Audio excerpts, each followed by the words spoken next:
तो आज हम इस वीडियो में कुछ और वैकेंसीज के साथ आए हैं। ये वैकेंसीज निकली है Punjab and Haryana high court Punjab region के लिए। देखिए, कल मैंने वीडियो बनाया था जिसमें वैकेंसीज निकली थी Punjab and Haryana high court Haryana region के लिए, और आज हम बात करेंगे पंजाब रीजन के लिए। तो आप देख सकते हैं एम्प्लॉयमेंट नोटिस नंबर डेटेड 17 अगस्त। कब से आप अप्लाई कर सकते हैं? 18 अगस्त से आप अप्लाई कर सकते हैं। लास्ट डेट है 7 सितंबर 2021। आप इस वीडियो को पूरा देखिएगा। आपके जितने भी सवाल होते हैं एक वैकेंसी से रिलेटेड, सभी सवालों के जवाब आपको इस वीडियो में मिलेंगे। तो आप इस वीडियो को पूरा देखिएगा। हो सकता है थोड़ा सा लंबा हो जाए, लेकिन सभी क्वेश्चंस के मैं इस वीडियो में जवाब देने की कोशिश करूंगा। तो आपको ऑफिशियल वेबसाइट पता ही है SSC.gov.in। वैकेंसीज कौन सी निकली है? स्टेनोग्राफर ग्रेड 3 की पंजाब रीजन की ये वैकेंसीज हैं। अब बात करते हैं कितनी वैकेंसीज निकली है। तो आप देख सकते हैं 225 वैकेंसीज निकली है। बाइफर्केशन आप देख लीजिए, जैसे जनरल की 98 है, और SC ऑफ पंजाब के लिए 38, other SC 26, BC OBC category wise आप देख लेना। अच्छा, एक क्वेश्चन पूछा था कल किसी ने कमेंट में कि इसमें EWS की नहीं है। अगर EWS की नहीं है तो आप जनरल में अप्लाई कर सकते हैं। और एक बात और, अगर आप किसी और राज्य से बिलोंग करते हैं तो आप जनरल में ही अप्लाई कर सकते हैं। उसके नीचे है एंटिसिपेटेड वैकेंसी पोजीशन, यानी कि और कितनी बढ़ाई जा सकती है 31 अक्टूबर 2021 के आंकड़ों के अनुसार। तो 58 और बढ़ाई जा सकती है। तो टोटल कितनी हो गई? 225 प्लस 58। तो मेन पॉइंट्स हम देख लेते हैं पूरे इस नोटिफिकेशन के। The number of vacancies may be increase और डिक्रीज विदाउट एनी नोटिस।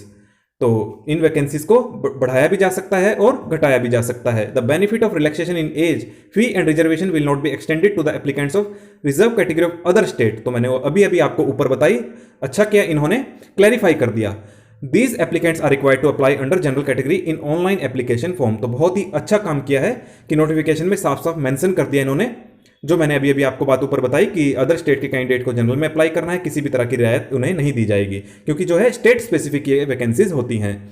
अब बात करते हैं एज लिमिट की। कट ऑफ क्या है? 1 जनवरी 2021। तो देखिए, ये भी आप सवाल बहुत ज्यादा पूछते हैं कमेंट में कि मेरी इस दिन इतनी एज है, क्या मैं अप्लाई कर सकता हूं? मेरी क्वालिफिकेशन इस दिन इतनी है, क्या मैं अप्लाई कर सकता हूं? फाइनल ईयर में अपियरिंग हूं, अभी मेरी DMC नहीं आई है, अभी मेरी डिग्री नहीं आई है, कि कोई ना कोई कारण होता है।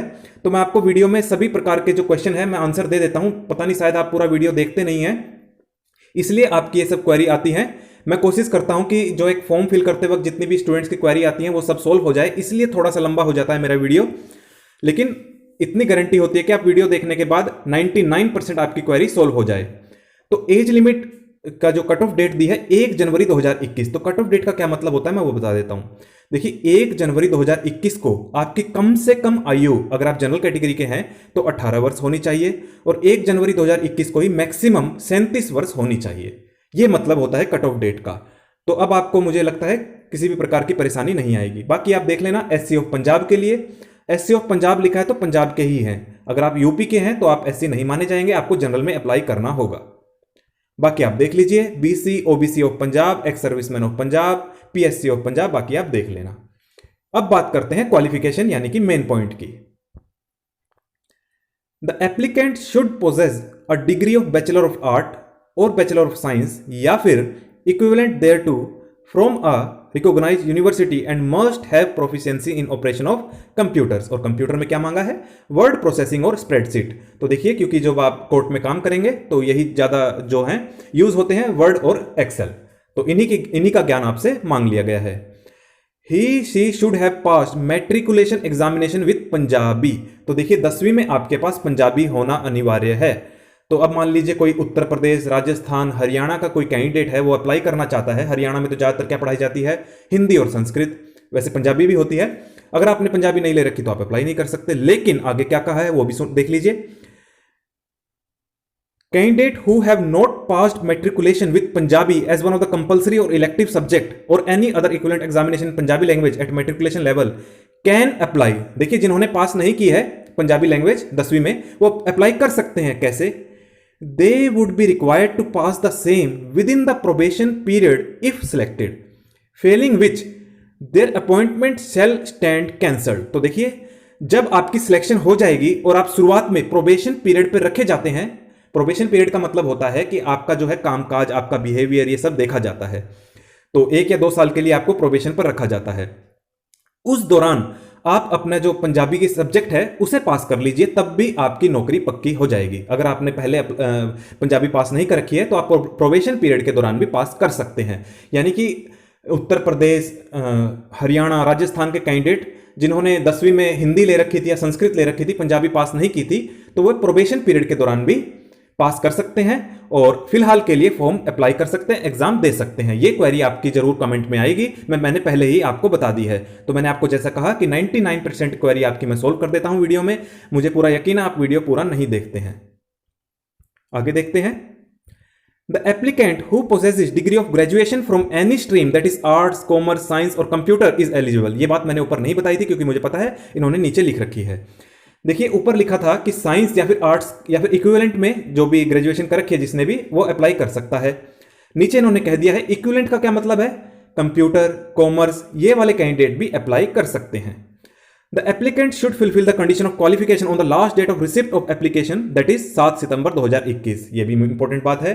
कट ऑफ डेट क्या है क्वालिफिकेशन की, 7 सितंबर 2021। इस दिन तक आपकी ग्रेजुएशन कंप्लीट होनी चाहिए, किसी भी स्ट्रीम से हो। अगर आप फाइनल ईयर अपियरिंग है, 7 सितंबर 2021 तक आपका फाइनल का रिजल्ट नहीं आया है, आप पास डिक्लेयर नहीं किए गए हैं आपकी यूनिवर्सिटी द्वारा, तो आप अप्लाई नहीं कर सकते हैं। ये मैं नहीं कह रहा हूं, ये इस पॉइंट में कह दिया गया है। कल भी किसी ने कमेंट किया था कि मैं फाइनल ईयर में हूं, मेरी अभी तक रिजल्ट नहीं आया है। तो ऐसे कैंडिडेट्स का जिनके ऐसे सवाल होते हैं उनके लिए मैंने बता दिया है।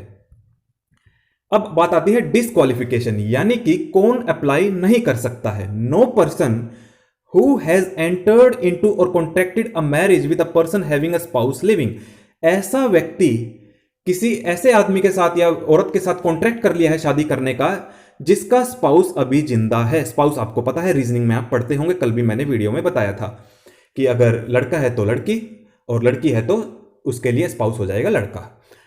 Who having a spouse living has entered into or contracted a marriage with any person। तो देखिए ऐसा पर्सन जिसकी स्पाउस जिंदा है और किसी और के साथ शादी करने का कॉन्ट्रैक्ट कर लिया है, एलिजिबल नहीं होगा। Provided that the committee if satisfied that such marriage is permissible. तो मैं वैसे ही बता देता हूं, पूरा पढ़ने की जरूरत नहीं है। देखिए जो SSS की कमेटी है, अगर वो ऐसा मानती है कि किसी लॉ के अनुसार उन्हें इजाजत है ऐसी शादी करने की, तो ये भी आपको अलाउ कर देंगे एग्जाम देने के लिए। मोड ऑफ सिलेक्शन क्या रहेगा, एग्जैक्टली सेम जो मैंने कल बताया था। The candidates who will have to qualify the English shorthand test. तो देखिए आपको पता है स्टेनो में शॉर्ट हैंड टेस्ट होता है, क्लर्क में टाइपिंग टेस्ट होता है। And its transcription at the speed of 80 words per minute and 20 words per minute respectively. The candidate will also have to qualify a CPT। तो computer proficiency test भी आपको पास करना होगा। इसमें कुछ नहीं होता, आपको एक्सेल के कुछ फॉर्मूले बताने होते हैं, बड़ा ही ईजी होते हैं। फॉर्मूले क्या होते हैं, बहुत ईजी देते हैं। The honourable central recruitment committee reserve the right to decide the permissible percentage of mistake. तो ये बाद में डिसाइड करेंगे कितनी मिस्टेक आपको अलाउ होगी। It is clarified that set computer proficiency test is mandatory but the same is of qualifying nature. तो आपको पता है कि जो CPT टेस्ट होता है क्वालिफाइंग नेचर का होता है, मार्क्स नहीं जुड़ते हैं। The number of candidate as decided by honourable recruitment committee who qualify the English shorthand test will be called for checking of original testimonials. तो मैं आपको मेन पॉइंट बता देता हूँ। नेशनैलिटी डोमिसाइल कैरेक्टर कैसा होना चाहिए आपको पता ही है, साफ सुथरा होना चाहिए, अच्छा होना चाहिए। स्पेशल इंस्ट्रक्शंस में ज़्यादा कुछ है नहीं। फॉर रेगुलर गवर्नमेंट एम्प्लॉय आपको पता है, अगर कोई रेगुलर गवर्नमेंट एम्प्लॉय है यानी कि जो एग्जिस्टिंग एम्प्लॉय है किसी भी विभाग में हो चाहे, वो कैसे अप्लाई कर सकता है, उन्हें पता है अपने विभाग से परमिशन लेनी होती है। और परमिशन का नाम क्या होता है, NOC यानी कि नो ऑब्जेक्शन सर्टिफिकेट।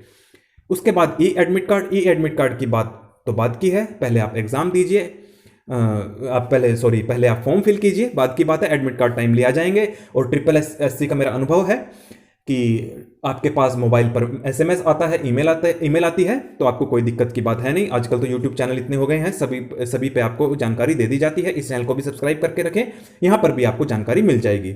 और समय समय पर वेबसाइट भी विजिट करते रहिएगा। The applicant shall paste his her photograph. तो जब आप एडमिट कार्ड आएगा आपको पता ही है, वहाँ पर सब इंस्ट्रक्शन लिखी होती हैं, तो ज़्यादा कुछ बड़ी बात है नहीं। आपको फोटो चिपकानी है, गेस्टेड ऑफिसर से साइन करवाने होते हैं। ई एडमिट कार्ड पे कुछ नई बात है नहीं।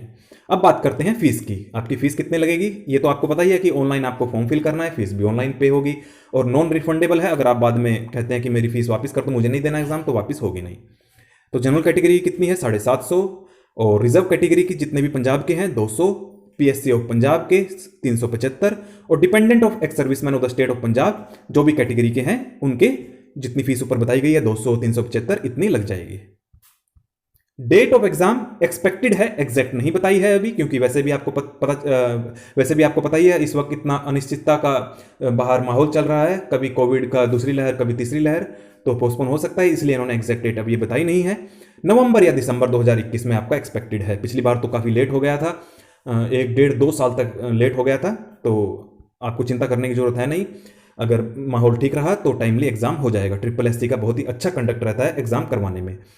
इंपॉर्टेंट इंस्ट्रक्शंस क्या हैं? Applicant are advise to visit the website of SSC, तो आप रेगुलरली वेबसाइट को विजिट करते रहिएगा। सभी प्रकार की गाइडलाइंस आपको SSC की माननी होगी, जो समय समय पर SSC जारी करेगा। The venue, date, time of the exam and result will be informed on the website. ये आपको पता ही है, सभी प्रकार की जानकारी आपको SSC पर मिल जाएगी। तो सबसे पहला जो सोर्स है इंफॉर्मेशन का, आपको SSC पर ही विश्वास करना है। उसके बाद आते हैं बाकी के sources. The original document shall be produced by the candidate as and when demanded, तो आपको ओरिजिनल डॉक्यूमेंट दिखाने होंगे जब मांगे जाएंगे। No candidate is allowed in the examination centre with mobile, तो मोबाइल ले जाने की अनुमति नहीं होगी एग्जाम के समय में। The candidature of candidate who conceals any material, अगर आप किसी भी तरह की जानकारी छुपाते हैं तो आपको कैंडिडेचर कैंसिल कर दिया जाएगा, कार्रवाई भी की जा सकती है। Online application form available only on the website SSC, तो आपको किसी और माध्यम से या किसी थर्ड पार्टी की वेबसाइट से अप्लाई नहीं करना है, केवल SSC की वेबसाइट पर ही जाकर आपको अप्लाई करना है। मैं भी आपको दिखा दूंगा कौन सा लिंक है, क्या क्या डिटेल्स मांगी गई है, तो आप इस वीडियो को पूरा देखिएगा। हेल्पलाइन नंबर, देखिए अगर आपको किसी भी तरह की क्वेरी आती है, चाहे फॉर्म भरने से रिलेटेड या फिर कोई टेक्निकल क्वेरी आती है या फिर इस नोटिफिकेशन से रिलेटेड क्वेरी है, तो अलग अलग नंबर दिए गए हैं। जैसे पहला है for any query regarding terms and condition of advertisement, यानी इस एडवर्टाइजमेंट से रिलेटेड अगर आपको कोई प्रॉब्लम आती है तो पहला नंबर मिलाइए। अगर कोई टेक्निकल क्वेरी आती है तो दूसरा नंबर मिलाइए। 2 नंबर दिए गए हैं सेकंड पॉइंट पर। और अगर आपको ऑनलाइन पेमेंट से संबंधित कोई प्रॉब्लम आती है, यानी पेमेंट कर दी, पेमेंट कट गई अकाउंट से लेकिन शो नहीं कर रहा है ऑनलाइन स्टेटस, तो आप 3rd नंबर वाले फोन नंबर पर संपर्क कर सकते हैं। ऑल वर्किंग डेज में 9:30 से 5 बजे तक। वर्किंग डेज आपको पता ही है, सोमवार से शनिवार। How to apply online, apply कैसे करना है अभी मैं आपको बता दूंगा, फिर भी आप देख लीजिए एक बार क्या लिखा है इन्होंने। Candidates are advise to read the detail advertisement before filling up the application, ये तो बहुत अच्छी बात लिखी है। वैसे तो मैं आपको बता रहा हूं पूरा एक एक पॉइंट डिटेल से, लेकिन आपकी जिम्मेदारी है, आपका फर्ज है कि आप इस पूरे नोटिफिकेशन को डिटेल से अच्छी तरह से पढ़ें। हो सकता है कोई ना कोई पॉइंट मुझसे मिस हो गया हो, ह्यूमन एरर कहीं पर भी हो सकता है, ये आपने स्टैटिस्टिक्स में पढ़ा होगा। ऑफिशियल वेबसाइट आपको पता ही, मैं भी आपको दिखा दूंगा। Pre requisites for online registration आपको पता ही है, आपके पास वैलिड मोबाइल नंबर होना चाहिए, ईमेल एड्रेस होना चाहिए, ताकि उस पर जो SMS आए आपको प्राप्त हो सके। अच्छा, इंपॉर्टेंट बात है, फोटोग्राफ का साइज क्या होना चाहिए, सिग्नेचर का साइज क्या होना चाहिए, एग्जैक्टली सेम होना चाहिए। बहुत दिक्कत आती है, फिर अपलोड होगा नहीं, फिर आपको प्रॉब्लम हो जाएगी। इसलिए तो आपको रिसाइज कर लेना। अगर आपका कोई और है, पेंट में जाकर आसानी से रिसाइज हो जाता है। तो सभी प्रकार की आपके पास इंफॉर्मेशन होना चाहिए, रिसाइज आप कर लेना। 2 स्टेप में इसमें रजिस्ट्रेशन होता है, पहले आपको रजिस्टर करना होता है, उसके बाद आपको डॉक्यूमेंट्स अपलोड करने होते हैं। इसे कहते हैं ये लोग स्टेप 1 और स्टेप 2, मैं आपको अभी दिखा दूंगा। तो रजिस्ट्रेशन कहां पर करना है, SSC.gov.in, वहां पर आपको एक लिंक मिलेगा स्टेनो ग्रेड 3 का, मैं भी आपको दिखा देता हूं। तो आगे देखते हैं, ये वही बात लिखी है, आपको सभी प्रकार की इंस्ट्रक्शंस माननी है जो आपको उस वक्त दी होगी। अभी पढ़ लेंगे वहां पर क्या क्या इंस्ट्रक्शंस दी है। स्टेप 2 में आपको डॉक्यूमेंट्स अपलोड करने हैं, फोटोग्राफ, सिग्नेचर, ये सारी चीज़ें आपको अपलोड करनी है, प्रीव्यू करके लॉक एंड सबमिट कर देना है। लॉक एंड सबमिट तभी करें जब आपको यकीन हो जाए कि सभी प्रकार की डिटेल सही है। However, if by mistake an applicant fills in wrong data in the application form then there is a provision to modify edit only certain information। तो देखिए एक करेक्शन विंडो का भी ऑप्शन है अगर आपसे फॉर्म में कोई गलती हो जाती है, लेकिन ऐसा नहीं है कि आप सभी फील्ड जो है रेक्टिफाई कर पाएंगे, केवल कुछ ही फील्ड आप चेंज कर पाएंगे। इस बात का आप ध्यान रखें। तो मैं तो कहूंगा गलती ही मत कीजिए, तो करेक्शन विंडो की जरूरत ही नहीं पड़ेगी, नहीं तो बाद में रिजेक्शन नोटिस आता है। मैं आपको बता दूं, मेरा काफ़ी एक्सपीरियंस है Punjab and Haryana high court से, मैंने खुद एग्जाम क्लियर किया हुआ है, तो मैं आपको बता देता हूं कि बहुत प्रॉब्लम आती है।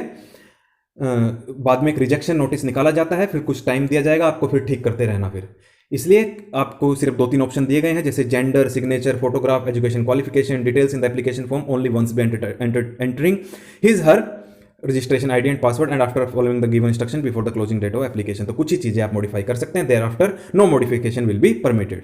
तो आपको इस बात का ध्यान रखना है। तो सभी स्टेप्स को आपको अच्छी तरह फिल करने हैं। ये मैंने आपको पूरा नोटिफिकेशन बता दिया। ये नीचे क्या लिखा है ब्लू कलर में, एक बार ये भी पढ़ लेते हैं।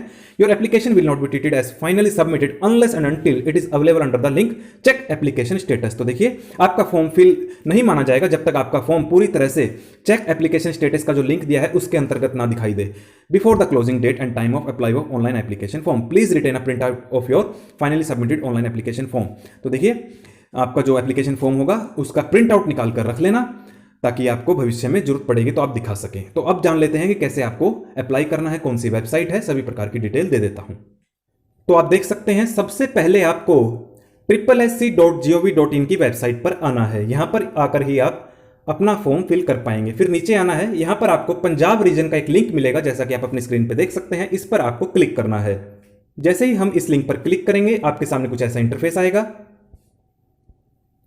यहां पर आपको ऑनलाइन रजिस्ट्रेशन जो रेड कलर में दिखा रहा है, न्यू यूजर पर क्लिक करना है। जैसे ही आप इस लिंक पर क्लिक करेंगे आपके सामने रजिस्ट्रेशन करने का जो फॉर्म है वो ओपन हो जाएगा। यहां पर आपको अपनी मैंडेटरी डिटेल्स भरनी है, जैसे पर्सनल डिटेल्स हो गई, कॉन्टैक्ट डिटेल्स हो गई, mobile number, email ID, captcha भर के आपको सबमिट कर देना है, तो आप रजिस्टर हो जाएंगे। ये तो था स्टेप 1। अब बात करते हैं स्टेप 2 की। देखिए एक बार फिर से आपको उसी होम पेज पर आना है। अब आप रजिस्टर हो चुके हैं तो अब आपको लिंक पर क्लिक करना है, लॉगिन इफ ऑलरेडी रजिस्टर्ड। जैसे ही आप लॉगिन वाले लिंक पर क्लिक करेंगे आपके सामने कुछ ऐसा इंटरफेस आएगा। यहां पर आपको रजिस्ट्रेशन आईडी और पासवर्ड डालना है जो आपके मोबाइल पर आया होगा। फिर आपको बाकी की डिटेल्स डालकर आपका अपना फॉर्म कंप्लीट कर लेना है और फिर प्रिंट आउट जरूर निकाल लें। तो ये थी पूरी information Punjab and Haryana high court stenographer grade 3 की। मुझे पूरी उम्मीद है आपको वीडियो अच्छा लगा होगा। मैंने आपको हर एक डिटेल विस्तार से बताई है और मैं उम्मीद करूंगा कि आप इस चैनल को जरूर सब्सक्राइब करेंगे। इससे हमें बहुत ज़्यादा प्रोत्साहन मिलता है इसी तरह की और भी वीडियो आप तक पहुंचाने में। और इस वीडियो को ज़्यादा से ज़्यादा शेयर करें ताकि अन्य छात्रों तक भी ये खबर पहुंच जाए।